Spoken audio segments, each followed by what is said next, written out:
Hey guys, एक बार फिर से आप सभी का सफर विद मिस्टर व्यास के अंदर बहुत बहुत स्वागत है। और आज हमारे साथ है एक ऐसी पर्सनालिटी जिन्होंने मीडिया.नेट के अंदर काम किया है। ये वो है जिन्होंने एलजी इंडिया की बहुत सारी वेबसाइट्स का एसईओ मैनेजमेंट को हैंडल किया है। और ये वो पर्सनालिटी है जो अड्डा 247 में एसईओ डायरेक्टर, बतौर एसईओ डायरेक्टर वो वहां पर एसईओ मैनेजमेंट की सारी सर्विसेज को हैंडल कर रहे हैं। तो let's invite the man himself, जिन्हें एसईओ राणा के नाम से जाना जाता है, मिस्टर सौरभ राणा। तो सौरभ सर, आपका हमारे इस चैनल पे बहुत बहुत स्वागत है।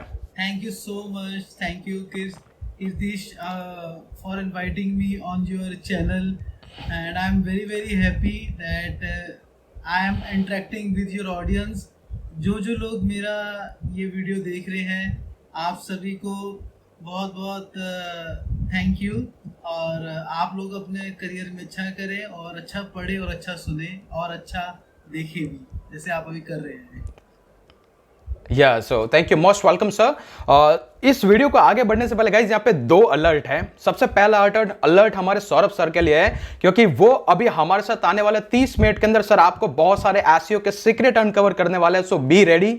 और नंबर 2, हमारी ऑडियंस के लिए इस शो को ज्वाइन करने के लिए आपकी एक मिनिमम फी है, एंड द फी इज कि इस चैनल को सब्सक्राइब करें, वीडियो अगर आप देख रहे हैं इसको लाइक करें, और आपके वैल्यूएबल कमेंट वीडियो के अंत तक जाते जाते जरूर कमेंट बॉक्स के अंदर देके जाइएगा, ताकि उन सवालों के जवाब भी आपको फ्यूचर में मिल सके।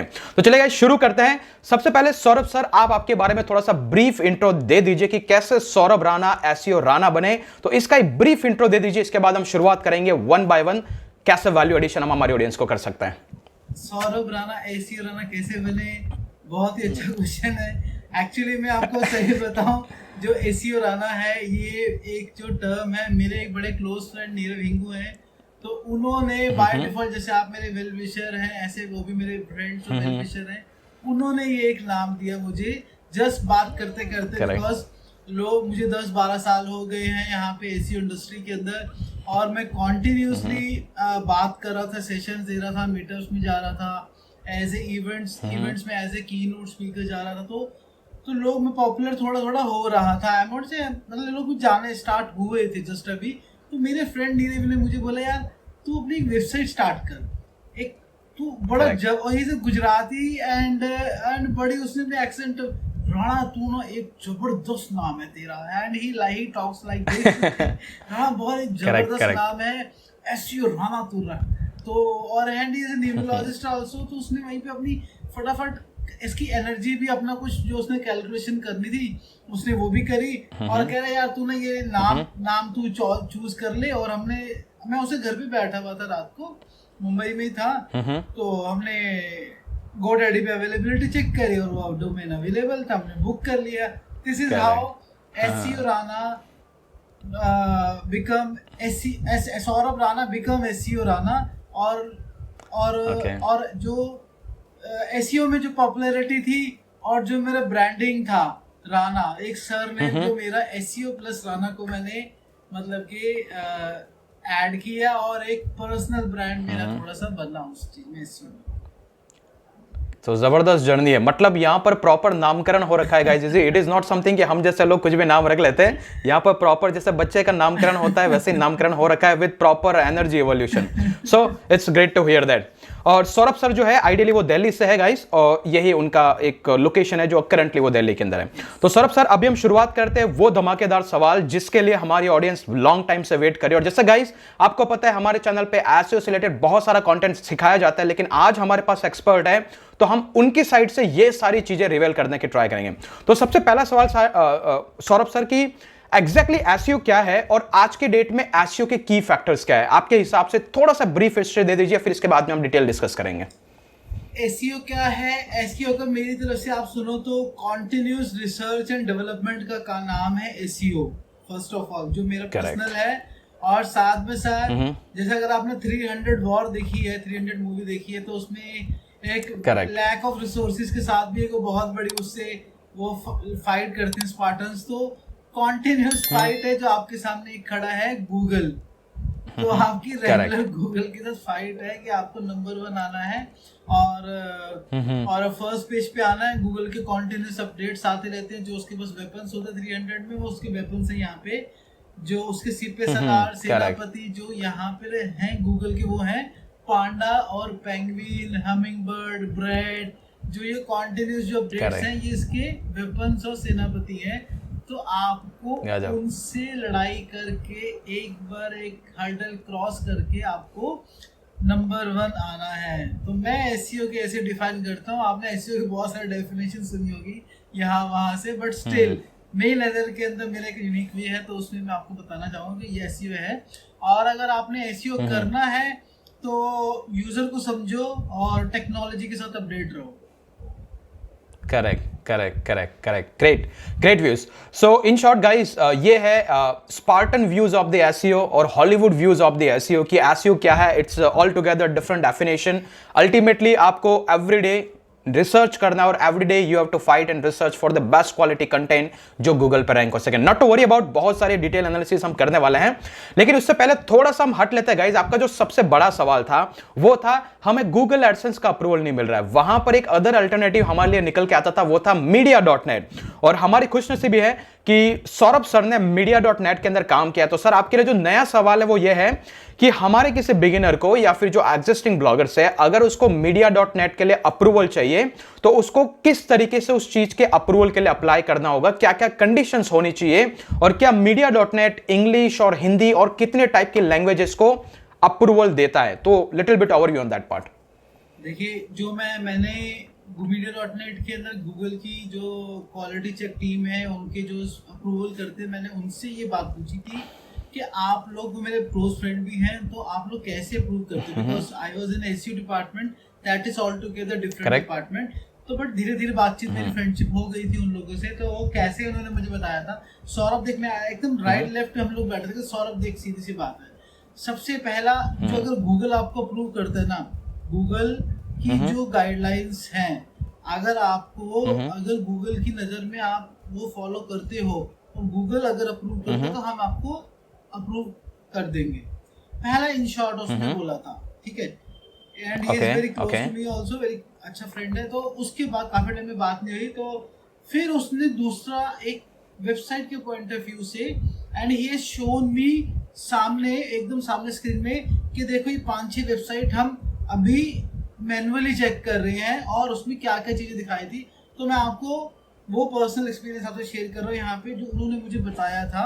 Not this is not my Saurabh Rana experience, मतलब कि जो है कि आपकी वेबसाइट एकदम, जो मैंने एनालाइज कर रही थी, जो वो मुझे बताना चाह रहे थे, आपकी वेबसाइट सबसे पहले तो थीम, कलर बहुत अच्छी दिखनी चाहिए, जेन्युइन दिखनी चाहिए आपकी वेबसाइट। ऐसा नहीं कि सिर्फ स्पैमिंग को सर्च इंजन के पॉइंट ऑफ व्यू से बनी है।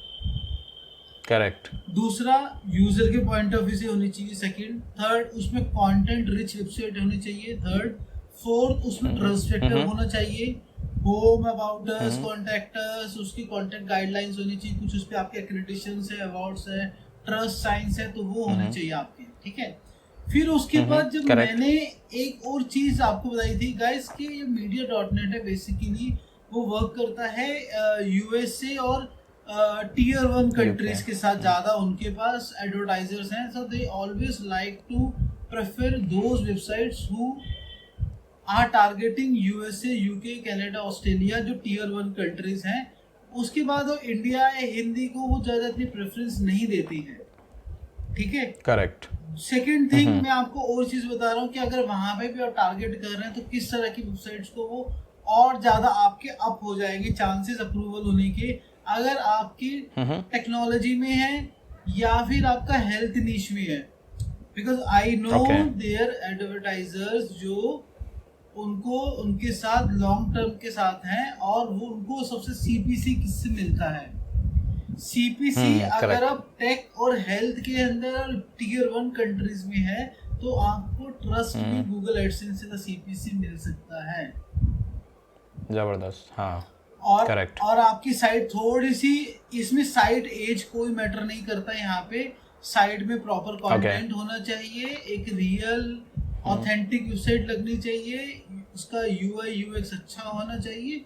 वो आपको थोड़ा कंटेंट रिच वेबसाइट पे भी आपका अप्रूवल कर देंगे आपके मीडिया।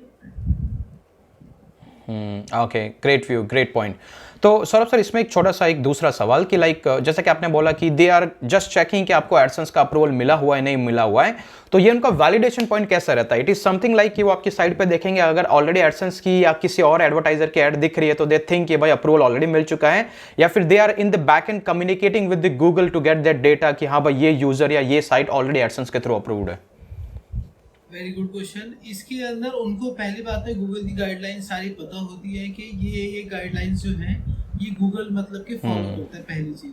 दूसरी चीज, वो गूगल की टीम से कोई मतलब कि बात नहीं करते, कम्युनिकेट नहीं करते कि इस तरह की वेबसाइट को अप्रूव करना या नहीं करना। हाँ, अगर उस साइट के ऊपर गूगल की एडसेंस या एड्स चल रही है, ठीक है, तो वो उसको अप्रूव कर देते हैं। आपने बिल्कुल सही बात बोला। हाँ, अभी यहाँ एक चीज और बहुत बोलूंगा कि वो अवॉइड करते हैं डाउनलोड सॉफ्टवेयर इस तरह का, जो वाले एपीके इस तरह की जो चीजें हैं साइट, वो थोड़ा सा रिफ्रेन करते हैं, अवॉइड करते हैं इस तरह की साइट्स को। मतलब कि जहाँ पे डीएमसीए कुछ लीगल इश्यूज आते हैं, they don't approve those websites. Okay, great great great. So guys, in short, अगर आप गूगल की गाइडलाइन को फॉलो करते हैं, इफ अगर आपका कंटेंट उसके अकॉर्डिंग बना हुआ है तो you can instantly apply for the media.net as well, और चांसेस है कि आपको अप्रूवल मिल जाएगा। और जैसा कि मुझे भी पता है, मैंने आपके लिए इसका वीडियो भी बनाया था जब मुझे अप्रूवल मिला था। इट्स लाइक कि जब आपकी साइट पे अगर 80-90% अगर ट्रैफिक अगर आपका यूएस, यूके और कनाडा इन टियर 1 कंट्रीज से आता है तो आपके चांसेस ऑफ अप्रूवल 99% परफेक्ट है। ओके, तो इस चीज को आप गो थ्रू करें, and thank you Saurabh sir for that. So let's go to the next question, and the next question is guys, I mean Saurabh sir, ये जो रिलेटेड है इट इज अबाउट दी, अभी हमारे पास दो तरीके ट्रैफिक ड्राइव करने के, एक हो गया एसईओ, दूसरी तरफ हो गया पीपीसी, जो कि पेड कैंपेन्स होते हैं, जैसे कि फेसबुक ऐड हो गया, गूगल ऐड हो गया। हमें पता है कि पीपीसी जैसे कि गूगल ऐड और फेसबुक ऐड में अगर आप पैसा लगाओगे तो आप आपके प्रोडक्ट पे या फिर आपके ब्लॉग पे, आपकी साइट पे इंस्टेंटली ट्रैफिक ड्राइव कर सकते हो। और हमें यह भी पता है एसईओ करने से हो सकता है आपको लॉन्ग टर्म में एडवांटेज हो। तो आप थोड़ा सा गाइड करेंगे कि एसईओ करने का शॉर्ट टर्म एडवांटेज क्या है, कि अगर कोई एसईओ करता है तो what exactly short term advantage होगा उसको ट्रैफिक पर्सपेक्टिव से, जो एज कंपेयर टू पीपीसी उसके लिए बेस्ट हो सकता है। थोड़ा बहुत लिटिल बिट ट्विस्टेड क्वेश्चन है, लेकिन हम भी जानने की ट्राई करेंगे कि बहुत सारे बंदे होते हैं 6-6, 7-7 महीने तक ट्राई करता है कि मुझे एसईओ से रिजल्ट मिलेगा, बट आइडियल उनको नहीं मिल पाता है। तो मैं जानने की ट्राई कर रहा हूं कि एसईओ के शॉर्ट टर्म एडवांटेजेस क्या है। एसईओ के शॉर्ट टर्म एडवांटेज, अगर आपको सच कहूं एसईओ के शॉर्ट टर्म एडवांटेजेस तो मैं भी ढूंढ ही रहा हूं। ओके, ग्रेट, ऑनेस्ट ओपिनियन, क्योंकि मुझे भी आज तक नहीं मिले, तभी मैंने आपसे पूछा है। एसईओ के शॉर्ट टर्म एडवांटेजेस मैं भी ढूंढ रहा हूँ। एसईओ में आपको बड़ा, मेरी कुछ अपनी ही एक मैंने चीज़ें बनाई हुई है। जैसे अगर किसी को प्रॉब्लम होती है तो एसईओ वो डॉक्टर के पास जाता है, एलोपैथी मेडिसिन के पास, तो डॉक्टर उसको नॉर्मल फीवर हो तो उसे मेडिसिन देता है, ज़्यादा फीवर हो तो या कुछ हो तो इंजेक्शन देता है।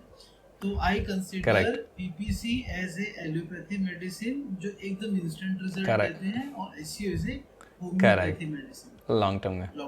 जबरदस्त, करेक्ट करेक्ट करेक्ट। हाँ, तो और अगर आपको एसईओ वर्सेस पीपीसी की डिबेट बहुत ही लंबे टाइम से है, तो गाइस इसमें ऐसा कुछ नहीं है कि एसईओ बेस्ट है या पीपीसी बेस्ट है, ऐसा कुछ भी नहीं होता है। जो बिजनेस लेके आ रहा है वही बेस्ट होता है। जबरदस्त, करेक्ट करेक्ट। कोई एसईओ एक्सपर्ट बोलेगा वो पीपीसी वाले से लड़ाई करके नहीं भाई एसईओ बेस्ट होता है, देख इस पे ये 50 एडवांटेजेस होते हैं। पीपीसी वाला कहता है तुम क्या लिंक बनाते रहते हो, गूगल का अपडेट रहता है, देखो आज मैंने कैंपेन चलाया, कल देखो इतना रेवेन्यू आ गया, इतना सब कुछ हो गया। करेक्ट। तो उसमें इसमें तुम लेके आओ, मतलब कि शॉर्ट टर्म जो बोला आपने कीर्ति के मतलब कि शॉर्ट टर्म के अंदर वो पीपीसी वाला चैलेंज दे सकते हैं एसईओ को कि देख मैंने 5 दिन में इतने लाख की सेल करी, तू लेके आ। तो हर कोई अपनी जगह ठीक है, आपको कंपैरिजन नहीं करना है। SEO and PPC are one of the 2 biggest techniques to drive relevant traffic and sales.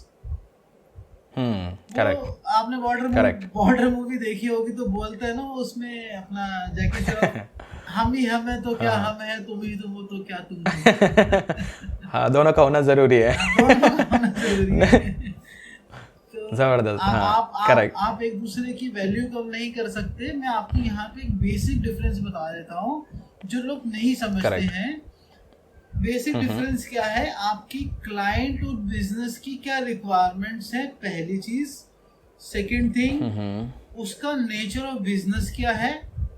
Third thing, क्या उसका कुछ इवेंट है, अवेलेबिलिटी है, कुछ मतलब एकदम बहुत रिसेंट में उसको स्पाइक चाहिए, वो किस तरह की चीज। जैसे मैं आपको बता रहा हूँ कि ई कॉमर्स है, ई कॉमर्स जो है वो एसईओ उसके लिए कंपलसरी है, कंपलसरी करना ही करना है। बट लेकिन बिजनेस को सरवाइव करने के लिए पैसा चाहिए, रेवेन्यू चाहिए, और उसको लाने में थोड़ा टाइम लगता है एसईओ के पॉइंट ऑफ व्यू से। तो हमें क्या करना है, इनिशियली हमको पीपीसी रन करना है, वहां से सेल लेके आनी है, अपने बिजनेस एक्सपेंसेस वो रेवेन्यू से मीट करने हैं, मैच करने हैं, उसे अपने जो बिजनेस एक्सपेंसेस को जो पैसा आएगा उसी से तो बिजनेस चलेगा ना हमारा।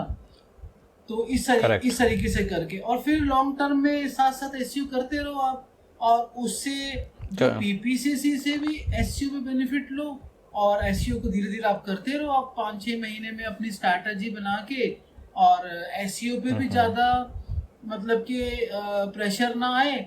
और आपको एक चीज़ और बताता हूँ आपको, जो सक्सेसफुल डिजिटल मार्केटर्स करते हैं, एसईओ के अंदर आपको उतना ट्रैफिक और जो कीवर्ड सर्च क्वेरीज हैं वो आने में टाइम लगता है, करेक्ट, जाने में। जैसे आपको सर्च कंसोल से क्वेरी मिल रही है, कुछ आपको एसईएमएस से मिल रही है, गूगल एनालिटिक्स से मिल रहा है कि व्हाट पीपल आर सर्चिंग, तो वो रैंकिंग आने में, वो इम्प्रेशन से उन्हें टाइम लगता है। तो क्या होता है कि जो लोग पीपीसी में अच्छा खासा कैंपेन बजट स्पेंड करते हैं, तो वहां से वो क्वेरीज ले लेते हैं कि व्हाट पीपल आर सर्चिंग, तो उस कीवर्ड, उस वैल्यू को आप अपने एसईओ में ऐड कर दो। आपका बिजनेस फर्स्ट पे आपकी ऐड चल रही है, सेकंड पे आपका ऑर्गेनिक आ रहा है, तो फिर देखो आपका बिजनेस कैसे मूड इंक्रीज होता है। करेक्ट। आपको पीपीसी को एसईओ में, एसईओ को पीपीसी के अंदर ऐड करना है गाइस। फाइट नहीं करवानी दूसरे की डिपार्टमेंट्स की। मैं ये काम कर रहा हूँ मैं, और मैंने किया है। करेक्ट। और अच्छे लोग जो है मार्केट इंडस्ट्री के अंदर, वो सभी लोग करते हैं। आपको भी चीज करनी है। जबरदस्त। तो इन शॉर्ट गाइस, ये ऑल टुगेदर डिफरेंट पर्सपेक्टिव है, different ways of driving traffic है। एसईओ का अगर मैं 2 वे में समराइज करूं तो इसका आपको लॉन्ग टर्म एडवांटेज होता है, और ये फ्री का ट्रैफिक है।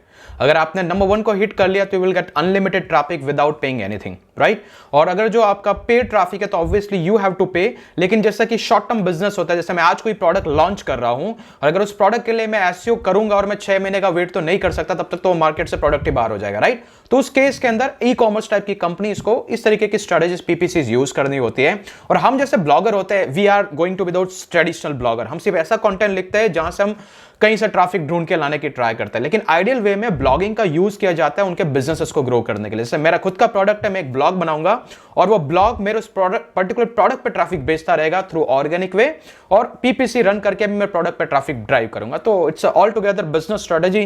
तो अगर आपको एक लेवल पे स्केल करना है तो आपको कहीं ना कहीं दोनों चीजों को यूज करना होगा। That's the only way you can get the advantage.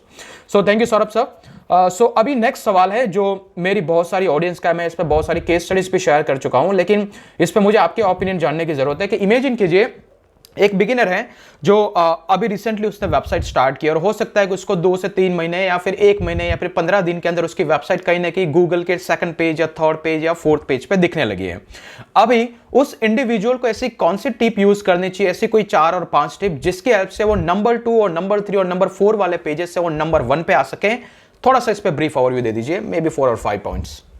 ठीक है, वेरी गुड। अब मैं यहाँ पे कि जो बिगनर है उसको ऐसा क्या करना चाहिए, अगर 4th 5th पे आ गया है, फिर 4th 5th पेज पे या 3rd पेज पे भी आ गया है, तो उसको फर्स्ट पेज पे लाने के लिए क्या करना चाहिए। पहली चीज, जैसे मैंने आपके लास्ट वाले पॉइंट में चीज बात करी कि हमें वो सर्च क्वेरीज और कीवर्ड्स पता लग जाते हैं पीपीसी की हेल्प से, बट पीपल आर सर्चिंग, ठीक है, करेक्ट। तो उसको हम एसईओ में ऐड कर सकते हैं। अगर पीपीसी बंदा रन नहीं कर रहा, एटलीस्ट हम उस की पेज में, अगर हमें मान लो पता लग गया एसईओ टिप्स फॉर बिगिनर एक कीवर्ड है, और उसमें हम लोग 3rd पेज पे आ गए हैं, या beginner SEO tips for beginner तो हम उसके अराउंड उसमें थोड़ा सा कंटेंट और ऐड करना है। पहली चीज ओके, वो करेक्ट, थोड़ा सा उसमें कीवर्ड उसमें इंक्रीज करना है, हमें थोड़ा कंटेंट और ऐड करना है around that keyword first of all. Second correct, thing फिर हमें करेक्ट, देखना है क्या वो हमारे मैटर टाइप्स के अंदर वो कीवर्ड आ रहा है। हम्म, सेकंड थिंग, टाइटल में डिस्क्रिप्शन में यूआरएल मत चेंज करना गाइस, ठीक है। तो तब वो आप देखना करेक्ट, टाइटल टैग डिस्क्रिप्शन में आ रहा है, फिर उसके बाद क्या H1 H2 कहीं पे आ रहा है वो प्राइमरी कीवर्ड जिससे आपकी और उसका सर्च वॉल्यूम भी अच्छा है और उस पे आपका रैंक हो गया थर्ड पेज पे सेकंड पेज पे, तो उसे ऑप्टिमाइज करना है। फिर आपने उस कीवर्ड के अराउंड थोड़े से बैकलिंक्स क्रिएट करने हैं, थोड़े बहुत, ज्यादा नहीं, थोड़े बहुत हल्के फुल्के 4 5 6 इस तरीके से आप हल्के हल्के बैकलिंक्स बनाते हैं। फिर यहाँ पे एक चीज मैं हमेशा बोलता हूँ, मेरे लास्ट अभी वेबफेयर मीटअप में भी मैंने बोला है, कंपटीशन को आपने देखना है कि वो एसईओ टिप्स फॉर बिगिनर या इस तरीके के कीवर्ड के ऊपर जो फर्स्ट टॉप 3 पेजेस या टॉप 5 पेजेस रैंक कर रहे हैं, उन्होंने ऐसा क्या किया है वो वहाँ पे रैंक कर रहे हैं। उनकी कंटेंट लाइन चेक करो, उसमें कीवर्ड फ्रीक्वेंसी देखो, फिर वहाँ से अपना मैच करके थोड़ा सा पैटर्न चेक करके आप अपने को ऑप्टिमाइज करो और आपका आ जाएगा।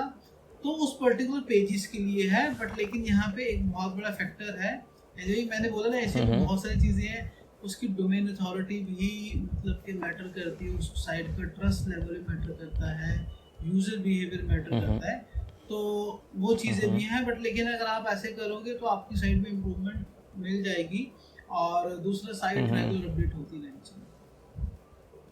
Okay, great great great. So guys, in short आपको थोड़ा सा आपके कंटेंट को अपडेट करना है। गो टू गूगल सजेशन, उस कीवर्ड के अराउंड कुछ टॉपिक्स और आइडियाज जो गूगल सजेस्ट करता है, come back to your site, 1 और 2 पैराग्राफ को ऐड करो, go to the existing top 10 pages, उनके कुछ कंटेंट जो सिमिलैरिटी में मैच करते हैं, उनके जैसा आइडियाज आपके अंदर मैच करो। इन शॉर्ट आपको वो फर्स्ट के टॉप 10 है, you must be a part of the same party, ठीक है। उस पार्टी का सेम पार्ट होने के लिए उनके कंटेंट की तरह कुछ सिमुलेशन आपको क्रिएट करना पड़ेगा ताकि आप नंबर 2 नंबर 3 से होते हुए सीधा नंबर 1 पे आ सकते हैं। तो थैंक यू सर।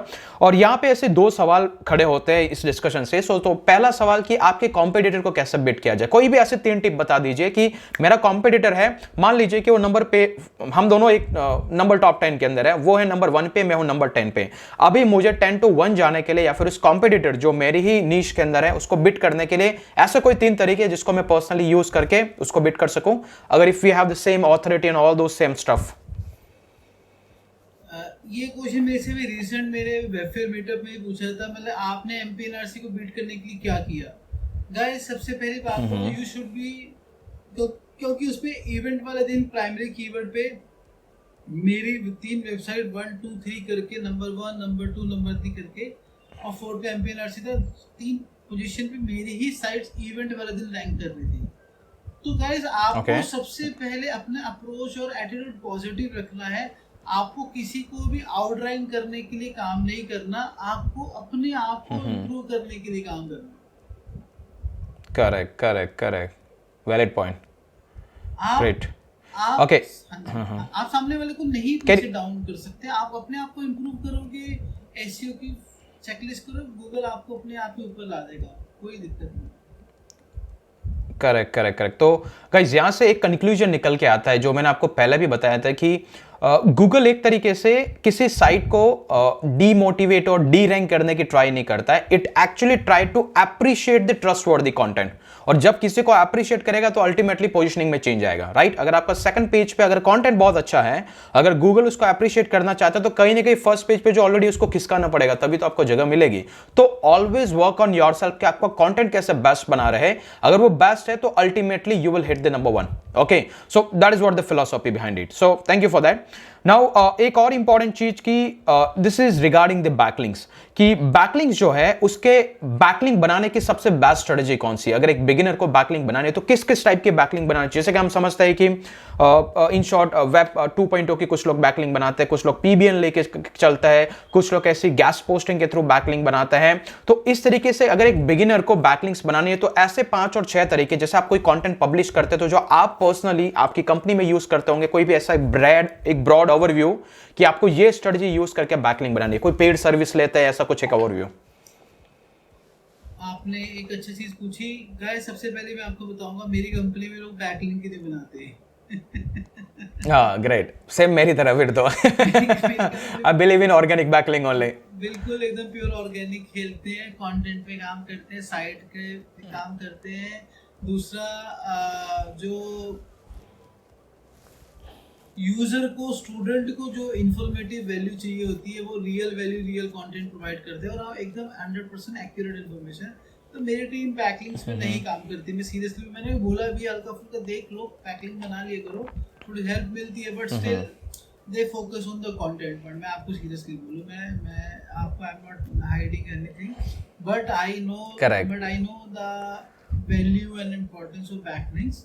ठीक है, अगर आपको बैकलिंक्स बनाने हैं तो मैं आपको बहुत बहुत छोटी सी, बहुत सिंपल सी चीजें बता रहा हूँ। मैं हल्का हर एक पेज के लिए ना आपका बैकलिंक होनी चाहिए। सोशल बुकमार्किंग सबमिशन आप हर एक पेज के लिए बना दो, मतलब कि 25-50 आप टॉप की साइड लो, हाइड ये कि स्पैमिंग नहीं करनी है आपको। वो गूगल में इंडेक्स हो या ना हो, that is a different, but लेकिन आप लिंक बना दो उसके अंदर। प्लस फिर उसके बाद थोड़े बहुत हल्के फुल्के प्रोफाइल ले लो, बिजनेस डायरेक्टरी ले लो, और 2.0 ले लो। आप थोड़े से बैकलिंक्स आप यहाँ से ले सकते हो, गूगल गेस्ट पोस्ट है, आप ले लो। बट लेकिन साथ में मैं आपको एक चीज़ बोलूँगा, आपकी वेबसाइट भी एक बहुत बड़ी प्रॉपर्टी होती है। अपनी वेबसाइट और अपने नेटवर्क में जो आपकी दूसरी वेबसाइट्स हैं, अगर आप 10 वेबसाइट ऑन करते हो तो आप आसपास की साइटों से भी बैकलिंक ले सकते हो, अपनी दूसरे ब्लॉग से भी ले सकते हो आप। तो यहाँ से बहुत इजी में आपको बैकलिंक मिल जाएगा, और हल्के फुल्के धीरे धीरे करके 2.0 सोशल बुक मार्केटिंग के हल्का हल्का करते रहो आप, मतलब थोड़ा बहुत अगर आपको करना है तो। बट वहाँ से भी आपको वैल्यू मिलेगा, क्योंकि because at last Google backlinks को कंसीडर करता है as a vote. Correct, one backlink as a one vote, but Google का अपडेट चेंज हुआ तो उसने वन क्वालिटी बैकलिंक को वन क्वालिटी वोट उसने कंसीडर किया। तो और कुछ भी नहीं करना, अगर आपको मैन्युअली भी नहीं बनाना, तो आप ऐसा कर लो जो MPNRC वगैरह ने भी दूसरी जो वेबसाइट्स करती हैं, न्यूज़ वेबसाइट्स करती हैं, हिट द टॉप 3 स्पॉट्स और हिट द नंबर 1 स्पॉट, आपको अपने आप नेचुरल बैकलिंक मिलने शुरू हो जाएगी। जबरदस्त जबरदस्त, सो thank you for that. So guys यहीं पे मैं कुछ समराइज कर देता हूं। तो इन शॉर्ट, मैं भी पर्सनली बैकलिंक्स पे, आई गेस मैंने शुरुआती दिनों के अंदर जब नए नए ब्लॉगिंग में आया था तब मैंने ट्राई किया, इसके बाद मैंने कभी बैकलिंक नहीं बनाई। मेरा गोल रहता है लॉन्ग टर्म कीवर्ड को आप रैंक करो। जब आप गूगल के नंबर 1 पोजीशन पे चले जाते हो, और जिन कंपनीज को पता है बैकलिंक की क्या इंपॉर्टेंट है, तो उनको कोई ना कोई तो एक्सटर्नल लिंकिंग करना ही होता है। उस टाइम क्या करते हैं वो लोग, उस लॉन्ग टर्म कीवर्ड को गूगल में सर्च करते हैं। अगर आप ऑलरेडी उसके लिए रैंक कर रहे हैं तो अल्टीमेटली आपको ऑर्गेनिक बैकलिंक मिल जाता है। और ऐसा ही मुझे हजारों बैकलिंक एवरी मंथ मिलते हैं। मैं पर्सनली को रिमूव करता हूं जब मुझे लगता है कि कोई स्पैमी है, राइट। तो यही है बैकलिंक का फंडा। Don't waste your time more on the backlink, instead invest your time in creating the quality content. That is the only success rule in the SEO. Go for this. So अगला सवाल जो है sir, this is more around the do follow and no follow backlink. आपको क्या लगता है, Google no follow backlink को matter करता है या फिर सिर्फ डू फॉलो बैकलिंक को? और आपके पर्सपेक्टिव से, जो आपका एक्सपीरियंस, चाहे आप अभी करंटली नहीं बनाते हो, लेकिन what is your thought on that? आपको क्या लगता है गूगल कैसे कंसिडर करता होगा इन दोनों बैकलिंक्स को? डिफरेंशिएट करता है या फिर ये सिर्फ मार्केट का हवा है कि भाई ये करो, ये मत करो, वो करो, ये मत करो? ये जो आपने बात बोली मार्केट का हवा है, इसी ये बात सच्ची है। आपको, अगर आपको एक बहुत अच्छी वेबसाइट से, फॉप से, विकिपीडिया से, या फिर किसी और रिलेटेड नीश वेबसाइट से, पॉपुलर वेबसाइट से नो फॉलो बैकलिंक मिलता है, तब भी वो बहुत सारे low quality do follow backlink से अच्छा ही है। गूगल नो फॉलो बैकलिंक को भी वैल्यू देता है। मैं आपको लिखित में इन रिटर्न दे सकता हूँ, गूगल नो फॉलो लिंक से रैंकिंग देता है, बशर्ते वो थोड़ा सा अच्छी वेबसाइट पे होना चाहिए। जबरदस्त जबरदस्त। आपके सारे बैकलिंक काउंट करते हैं, नो फॉलो भी होता है, डू फॉलो भी होता है। बस यहाँ पे मैं आपको एक चीज बताना चाहूँगा, अगर आपके मान लो 100 में से 98 अगर आपके डू फॉलो बैकलिंक है, तो वो भी चीज correct, there must be ratio. This must be ratio, थोड़ा सा नेचुरल आपको बैकलिंक प्रोफाइल लगना चाहिए। मान लो मैं ऐसी कोई परसेंटेज कहीं गूगल की तरफ से लिखी नहीं है, या मैंने कुछ बनाई गई है, लेकिन उसमें कुछ एक fair amount of no follow का परसेंटेज भी होना चाहिए आपके बैकलिंक्स में, because your backlink profile should look natural and genuine, ऐसा ना लगे कि मैंने टूल पे डाला और मुझे पता लग गया 100 में से 98% उसको डू फॉलो। ऐसी बात है, जब मुझे समझ में आ रहा है these are the man made, तो गूगल नहीं समझेगा man made. Correct, great point. So yes, great. So guys, in short अगर अपन बैकलिंक को समराइज करें तो backlink is kind of your footprint. ये आपका फुटप्रिंट है इंटरनेट पे, राइट?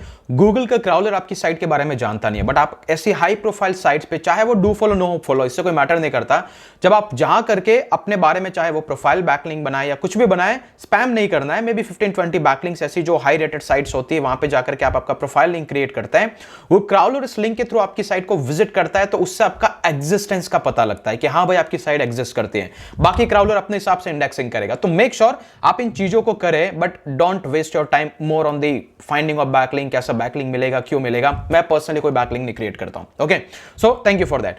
सो सौरभ सर, जो नेक्स्ट सवाल है, इट इज मोर अराउंड मेरी ऑडियंस का, मतलब बहुत सारे लोग होते हैं जो ट्रैफिक आर्बिट्राज की टेक्निक को यूज करते हैं, और मैं अगर इसको सिंप्लीफाई करूं तो इनका कहना यह है कि ये क्या करते हैं, या तो फेसबुक पे कैंपेन चलाते हैं अपने ब्लॉग पे ट्रैफिक लाने के लिए।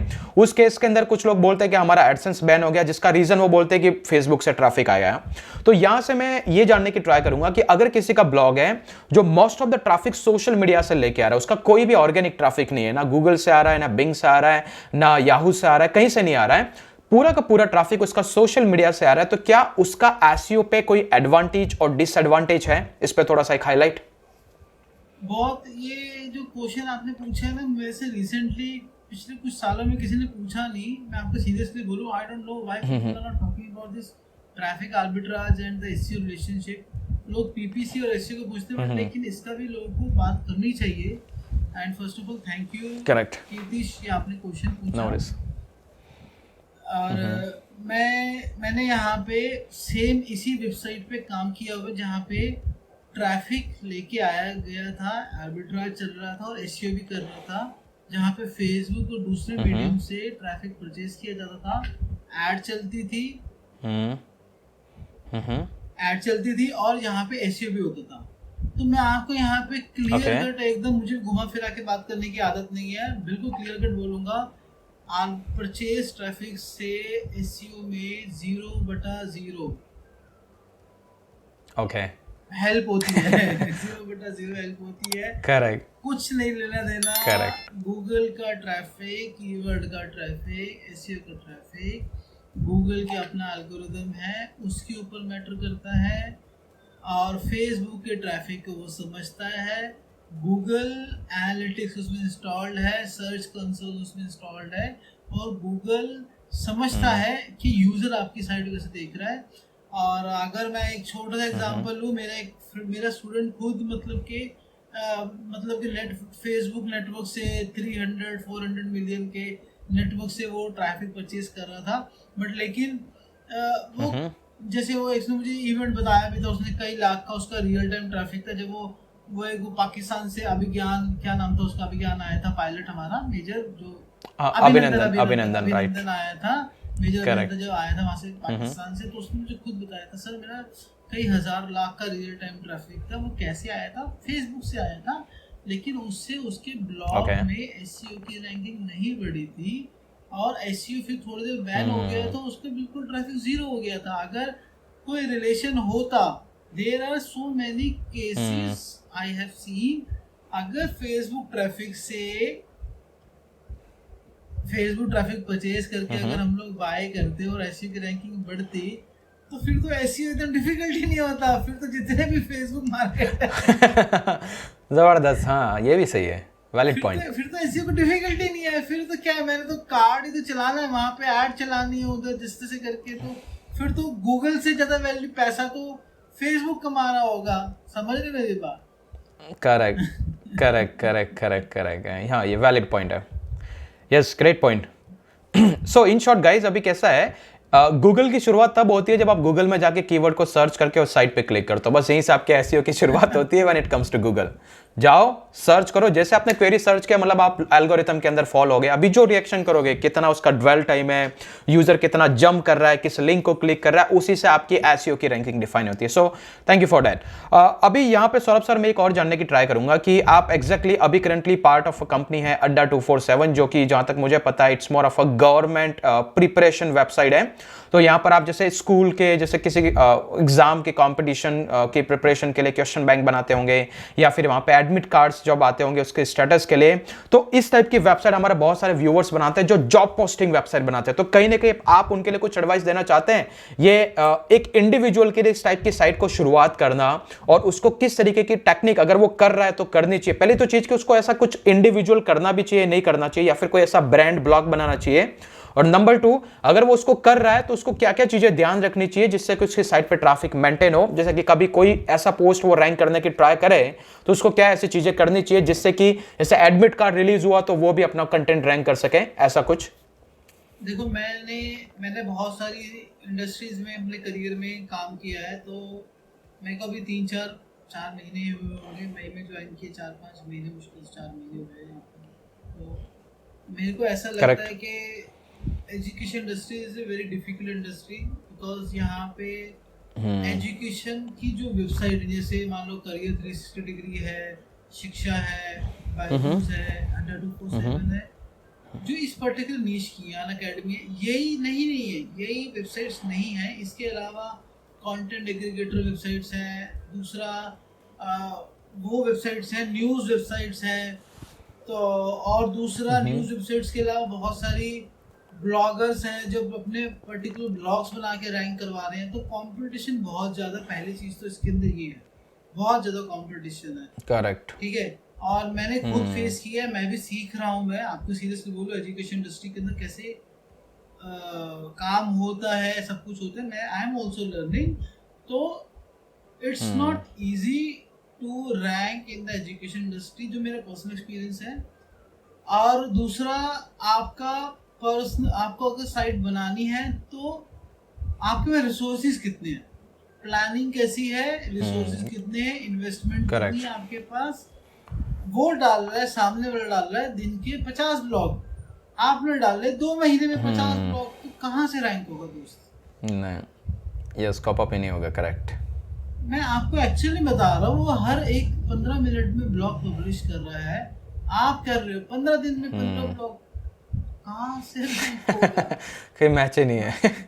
हाँ, ये सही है। तो so in short guys, correct, carry on sir, carry on. इसमें कंटेंट के साथ फिर थोड़ा सा बैकलिंक का गेम होता है। बस मैंने आपको मोटा मोटा बता दिया आपको, तो आप अपना एनालाइज कर लो और आप रैंक कर सकते हैं किस तरीके से है। तो कंटेंट का तो कंटेंट की एजुकेशन इंडस्ट्री है, तो आपका 70-60-70% 80% जो काम है, 80% मिनिमम टू मिनिमम 80% काम कंटेंट का है।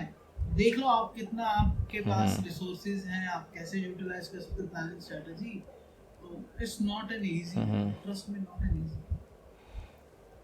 या correct. So in short guys, यहाँ पे एक तो नंबर 1 आपकी फ्रीक्वेंसी बहुत ज्यादा होनी चाहिए कंटेंट पब्लिशिंग की, और दूसरी चीज एज एन इंडिविजुअल आप इनसे किसी भी कॉम्पिटिटिव वेबसाइट को फाइट ही नहीं कर सकते, because you need a team और रिसोर्सेज जो आपके लिए फ्रीक्वेंसी इंक्रीज करके डे टू डे में 5 से 10 कंटेंट पेश करे। तो इन शॉर्ट, अगर आप आपका करियर सिर्फ एक वेबसाइट में या फिर एक टाइप का बिजनेस बिल्ड करने में लगाना चाहते हैं, तभी जॉब पोस्टिंग न्यूज टाइप की वेबसाइट में एंट्री करें। अदरवाइज अपना खुद का एक ब्रांड ब्लॉग बनाए, जिसको मैं आपको सिखाता हूं, जिसको मैं आपको सजेस्ट करता हूं।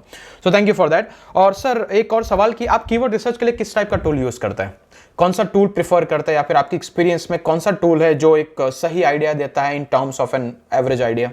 देखो, there are so many tools Kirtish, यहाँ पे बहुत सारे मतलब के टूल्स हैं सिर्फ कीवर्ड रिसर्च के, एसईओ के, बैकलिंक के लिए। But I will recommend you go for only one tool जो आपकी सारी एसईओ नीड्स को फुलफिल कर देता है। Just I am personally using ACMrush at least since last 2-3 years, 2.5-3 years से मैं यूज कर रहा हूँ। मैं ACMrush, that is very good tool, keyword research, backlink, competition सब कुछ हो जाता है उसके अंदर, साइट ऑडिट सब हो जाता है। और उसका कीवर्ड सर्च वॉल्यूम Ahrefs से बहुत अच्छा है, बहुत ज़्यादा है। और बस मैं ACMrush ही यूज करता हूँ एज ए पेड टूल। बाकी तो भगवान ने दिमाग दिया है तो दिमाग से डालो, आप मुझे बताओ कोई भी नीचे कोई कीवर्ड, मैं आपको आगे पीछे उसके कीवर्ड बता दूंगा आपको। बराबर है। और सौरभ सर, अभी जैसे आपने बोला SEMrush के बारे में, तो अभी मैंने क्या किया था, एक रिसेंट केस स्टडी किया था comparing the SEMrush, Ahrefs, Ubersuggest, keyword everywhere और गूगल कीवर्ड प्लानर, इन पांचों टूल का कंपैरिजन किया था यूजिंग मेरे ब्लॉग पे जो ट्रैफिक आ रहा था एक पर्टिकुलर कीवर्ड के लिए, मेरा soundprofiler.com के नाम से एक ब्लॉग था, तो वहां पे जो ट्रैफिक आ रहा था उस ट्रैफिक का मैंने पहले सर्च कंसोल के अंदर उस कीवर्ड का इंप्रेशंस देखा, क्योंकि वो ऑल द टाइम पिछले 28 दिनों से नंबर 1 पोजीशन पे था। तो मुझे पता था कि किसी ने भी अगर यूएस के अंदर सर्च किया था उस कीवर्ड को 28 डेज में, तो ऑब्वियसली मुझे इंप्रेशन मिला। उस इंप्रेशन का डेटा मैंने इन पांचों टूल में जब कंपैरिजन किया तो मुझे जो 99% एक्यूरेसी रिजल्ट मिला था वो मिला था SEMrush के अंदर। तो इस पे मैंने एक वीडियो पब्लिश किया और मेरे साइट पे जाकर के मैंने पूरा इसका केस स्टडी का एक कंटेंट भी पब्लिश किया था। तो I think you are also verifying the same thing. So guys, अगर आप चाहे तो आप भी कर सकते हैं SEMrush के लिए, link is in the description. वहां पे आपको आई थिंक 14 डेज का ट्रायल मिल सकता है अगर आप इसको ट्राई करना चाहे तो। Go with that in case you really wanted to trust any tool जिसको सौरभ सर भी यूज करते हैं। तो सौरभ सर, जो नेक्स्ट सवाल है दिस इज मोर अराउंड, अभी हम इसको बहुत ही क्लोज करने वाले हैं, मुश्किल से हमारे पास 2-3 सवाल बचे हैं कि आपको क्या लगता है, व्हाट इज, आपको यहाँ बोलूंगा, आपने एक अच्छे से टूल का नाम बोला, keyword everywhere. Trust me, this is one of the most overrated thing in the industry. ये बहुत सारे लोगों ने, जब ये पेड हुआ तो लोगों ने हो हल्ला मचा दी, कीवर्ड एवरीवेयर पेड हो गया, ये हो गया, वो हो गया। तो मैंने कहा इतना कौन सा धुरंधर टूल आ गया इंडस्ट्री में जो मैं यूज नहीं कर रहा। तो सीरियसली बोल रहा हूँ, इतना हो हल्ला मच गया है। तो मैंने उसको यूज किया, मैंने $5 लिए, उसको कुछ पहले 10,000 जैसे कुछ $10 ऐसा कुछ, हाँ $10 में 1000 क्रेडिट होता है। तो वो मैंने यूज किया और मैंने वो भी देखा, और ट्रस्ट मी, इतना इररिलेवेंट सर्चेस उसमें रिजल्ट था, बहुत इररिलेवेंट और बहुत बोगस था। तो मैंने कहा यार, ये लोग इंडस्ट्री में कितना एक गलत अंधेरे में जी रहे हैं और एक गलत चीजों को रिकमेंड कर रहे हैं। तो मुझे बहुत बुरा लगा, क्योंकि गाइस कि आप और मैं जब तक हम सही चीजों को नहीं बताएंगे तो जो नए ब्लॉगर्स आ रहे हैं तो वो लोग भी तो गलत टूल से यूज करेंगे, गलत उनको आइडिया मिलेगा, गलत स्ट्रेटजी बनाएंगे, तो उनको ब्लॉग कहाँ से रैंक होगा। जबरदस्त, सही है, वो वही है। गलत कीवर्ड पे काम कर रहे हैं तो कहाँ से उनकी स्ट्रैटेजी सही होगी। तो फिर लोग बोलते हैं कि यार मेरा ब्लॉग रैंक नहीं हो रहा, तो बिकॉज यहाँ पे राइट इन्फॉर्मेशन मिलना बहुत मुश्किल है। मुझे तो ऐसा लग रहा है कि सभी लोग ही, एक ने बोल दिया तो किसी इन्फ्लुएंसर ने, भाई ये अपनी एफिलिएट इनकम बनाने के लिए, आपको पता ही है क्या हो रहा है। करेक्ट। वो आज के टाइम पे आई हैव सीन दिस कि अभी मैं कुछ YouTube चैनल को जाके देखता हूँ, when I go to their home channel, तो मुझे ऐसा भरा पड़ता है कि उनके चैनल पे इट्स लाइक कि अगर 200-300 में स्क्रॉल करूंगा तो 300 वीडियोस पे एक ही थंबनेल होगा, आइए 1 लाख रुपए कैसे कमाएं, जो कि अच्छे रिनोड ब्लॉगर्स हैं। तो मैं समझ जाता हूं कि आजकल मार्केट की डिमांड क्या है, और ऐसे ही थंबनेल पे लोग क्लिक करते हैं। जो क्वालिटी वैल्यू मिलती है वहां पर किसी को जाकर के समझना पसंद नहीं, हर किसी को सीखना है कि 1 लाख रुपए एक दिन में कैसे कमाएं, and that is the way they will go to the wrong route. तो it's a long journey, it's a long term game, और you are building your business. मैं तो लोगों को यही बोलता हूं कि क्योंकि मैं मेरे चैनल पे ब्लॉगिंग सिखाता हूं, तो आई एम टेलिंग देम कि जैसे आप रियल एस्टेट की प्रॉपर्टी बनाते हैं, जिस तरीके से आप कमर्शियल प्रॉपर्टीज बनाते हैं, वैसे ब्लॉग आपकी डिजिटल प्रॉपर्टी है। You are building a digital asset, और इस प्रॉपर्टी पे जब भी आप किसी को कोई सर्विसेज सेल करते हैं तो ultimately he is going to pay you money. तो इसको इस माइंडसेट से बनाओ, तो शॉर्ट टर्म गेम कभी मत खेलो, go with a long term game, और आपकी नीश पकड़ करके उसके अंदर एक ब्रांड ब्लॉग बनाओ जिससे आपको उसको लॉन्ग टर्म में एडवांटेज हो। सो thank you for that. Saurabh sir, next जो सवाल है कि आपको क्या लगता है, what is the future of the blogging, because ये एक टेक्सचुअल कंटेंट है और अभी वीडियो कंटेंट मार्केट के अंदर पॉपुलर भी हो रहा है। सो what do you think about that? देखो, मैं आपको वही, मैंने स्टार्टिंग में आपको बोला, एसईओ है जो PPC, this is part of digital marketing. तो ब्लॉगिंग जो है वो भी डिजिटल मार्केटिंग का पार्ट है। तो आप do not stick into this just only one. और मैं भी कल देख रहा था कि YouTube के ऑफिशियल स्टैट्स है, लॉकडाउन के अंदर उनका वीडियो कंटेंट हमारा 75% इंक्रीज हुआ वीडियो कंटेंट कंजप्शन। तो गूगल, आप किसी कीवर्ड पे सर्च करोगे तो गूगल अपने ओन प्रोडक्ट YouTube को रैंक करवा रहा है ऊपर आपके प्राइमरी कीवर्ड्स पे। तो अपने आप को चेंज करते रहो, वीडियो, ऑडियो, टेक्स्ट, हर तरह के कंटेंट पे जाओ। आपको content blogging is a one form of content marketing. Yes, correct. मतलब अभी क्या हो रहा है, आप मेरा इंटरव्यू ले रहे हो, this is we are creating a content, you are creating content, I am creating content, video content, together we are creating a very good content. उस कंटेंट का मीडियम क्या है, वीडियो कंटेंट है, और वो यूट्यूब पे एक प्लेटफॉर्म पे जाएगा, राइट? अगर हम ये लोग अगर टेक्स्ट पे कर रहे होते, मतलब कि आपने मुझे क्वेश्चंस लिख के भेजे होते, मैंने उसको रिप्लाई किया होता जैसे दूसरे लोग भी करते हैं मेरे टेक्सचुअल फॉर्मेट में, तो वो blogging text form of content हो गया। चीज तो सेम ही है ना, करेक्ट, उसको परोसने का तरीका डिफरेंट है। और मेरे हिसाब से डिजिटल मार्केटर वही होता है, चाहे वो ब्लॉगर मैं कहूँ, चाहे मैं उसको एसईओ एक्सपर्ट कहूँ, चाहे मैं उसको पीपीसी का बंदा कहूँ। अगर आप अपने आप को चेंजिंग टाइम के साथ अपडेट नहीं कर रहे हो तो फिर मजा नहीं आएगा, आप बहुत जल्दी ऑब्सोलेट हो जाओगे। Correct correct, great. So guys, ये एक बहुत इंपॉर्टेंट चीज़ है, बिकॉज मैं खुद अभी एक ट्रायोलॉजी प्रिंसिपल पे काम कर रहा हूँ। अगर अब रिसेंटली अभी मैं बताया था ट्रायोलॉजी फार्मूला कि you can not survive only with the textual content and you can not survive only with the video content. आपको इन सबका कॉम्बिनेशन क्रिएट करना पड़ेगा। Go with the YouTube, go with the blogging, और भी other medium है जिसके through आप content create कर सकते हैं। Go and try in every single way, जिससे कि आप उसका एक कॉम्बिनेशन क्रिएट कर सके और आपको कंसिस्टेंट लॉन्ग टर्म के अंदर ट्रैफिक मिलता रहेगा। सो the future cannot be dead as long as blogging is there, as long as Google is there, SEO is there, और जब तक कि लोग दुनिया के अंदर पढ़ने वाला है तब तक ब्लॉगिंग कहीं नहीं जाने वाला है। So make sure you stay with the blogging and continue with the blogging, but नई नई अपॉर्चुनिटीज को जरूर एक्सप्लोर करें। और लास्ट के दो सवाल है अभी, और जो नेक्स्ट सवाल है, आपको क्या लगता है what is the future of SEO and digital marketing career? अगर हम देखें कि एक नया इंडस्ट्री एक बूम हुई है, जैसे हम पहले इंजीनियर किसी को बनना पसंद हुआ करता था, डॉक्टर हर कोई बनना चाहता था। So what do think about the digital marketing as in career? क्योंकि बहुत सारे स्टूडेंट है जो हमारे चैनल पे हमारे वीडियोस देखते हैं, जो स्टूडेंट हैं और इस चीज को पहले सीख भी रहे, तो what do think about this as in future? मैं अभी इसको दो अलग पार्ट में डिवाइड करता हूँ। एसईओ डिजिटल मार्केटिंग के अंदर मैं एटलीस्ट लास्ट 10 ईयर्स से सुन रहा हूँ SEO is dead. Okay, in every year starting of January और दिसंबर में, मतलब ईयर एंड दिसंबर में, स्टार्टिंग जनवरी में बहुत सारे आर्टिकल लिखे जाते हैं एसईओ इज डेड, और वो गूगल में रैंक होते हैं SEO is dead with the help of SEO. Correct. ये जबरदस्त है। With the help of SEO they are telling SEO is dead. Great. तो आप मेरे पास समझ हो तो, और ये पिछले 10-12 साल सुनता आ, तो मुझे कोई फर्क नहीं पड़ता। एसईओ का फ्यूचर हमेशा है, जब तक google.com है, google.com है तब तक एसईओ जिंदा रहेगा, हमेशा रहेगा, हमेशा। मतलब जब तक गूगल सर्च इंजन्स हैं डिफरेंट वेबसाइट्स में, डिफरेंट कंट्रीज में, रशिया में ये इंडेक्स है, चाइना बायदू है, बाकी ऑल टुगेदर गूगल का तो किंग है ही ऑल टुगेदर। तो जब तक ये लोग सर्च इंजन्स काम कर रहे हैं, एसईओ हमेशा रहेगा, एसईओ कहीं नहीं जा रहा। डिजिटल मार्केटिंग को अभी टाइम ही कितना हुआ है, अगर आप देखो तो 15-16 से तो बूम हुआ है। मैंने 2012-13 के में मैंने इसकी एक कॉन्फ्रेंस अटेंड कर दी मुंबई के अंदर, तब हार्डली लोगों को पता था कि डिजिटल मार्केटिंग नाम की भी कोई चिड़िया है। इस this down of digital marketing मैंने कॉन्फ्रेंस अटेंड करी थी।